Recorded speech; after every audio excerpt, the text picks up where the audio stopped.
అందరికీ నమస్కారం అండి. నేను మీ శేషబాబు మాట్లాడుతున్నాను. ఎస్బీఎస్ స్టేట్స్ శేషబాబు మాట్లాడుతున్నానండి. ఈరోజు ఏంటంటే మనం ఒక మంచి టాపిక్ మాట్లాడదాం సార్.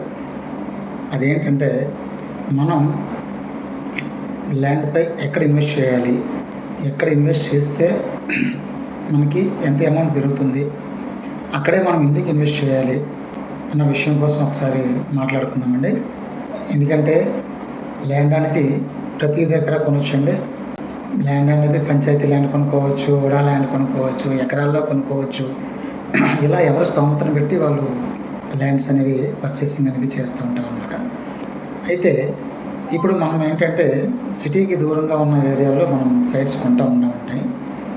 కొనేటప్పుడు మనం ఆన్ ఫ్యూచర్లో ఒక సైట్లో డైరెక్ట్గా మన సైట్ దగ్గరికి వెళ్ళాలి అనుకునేటప్పుడు అందరూ చాలా వరకు అనుకుంటారు, ఏదో హైవేకి దగ్గరలో ఉంటే మనం ఇట్లా వెళ్ళిపోతాం కదా అన్న దాని మీద హైవే నుంచి రేట్స్ అనేవి కాల్కులేట్ చేసుకుంటూ ఉంటారండి. సో అదైతే కరెక్ట్ కాదండి. ఎందుకంటే ఒకటి కమర్షియల్గా కావాలి అనుకుంటే హైవేకి అటాచ్ అయిన బిట్స్ కొనుక్కోవాలి. లేదు లివింగ్ పీస్ఫుల్గా ఉండాలి, నో పొల్యూషన్గా ఉండాలి అనుకుంటే మినిమం 1 కిలోమీటర్ 2 కిలోమీటర్లు దాటి వెళ్తేనే, మినిమం రైట్ ఒక 5 కిలోమీటర్ డిస్టెన్స్ లోపు మనం లివింగ్లో ఉంటేనే పీస్ఫుల్గా ఉండగలమండి. ఎందుకంటే రోడ్స్ డిస్టర్బెన్స్ ఉండదు, పొల్యూషన్ ఉండదు. సో అదేవిధంగా మనం వెళ్ళేటప్పుడు దానికి రోడ్ యాక్సెస్ అనేది చూసుకోవాలండి. మనకి డైరెక్ట్గా బస్సులు వచ్చి ఆగే రోడ్ అయితే ఒక విధంగా ఉంటుంది. అదేవిధంగా మళ్ళీ అక్కడ బస్ దిగి మనం ఆటోలో వెళ్ళి మళ్ళీ ఆ స్కూటర్ మీద ఎవరో ఒకరు మనం పికప్ చేసుకుంటూ ఉంటే ఒకలా ఉంటుందన్నమాట.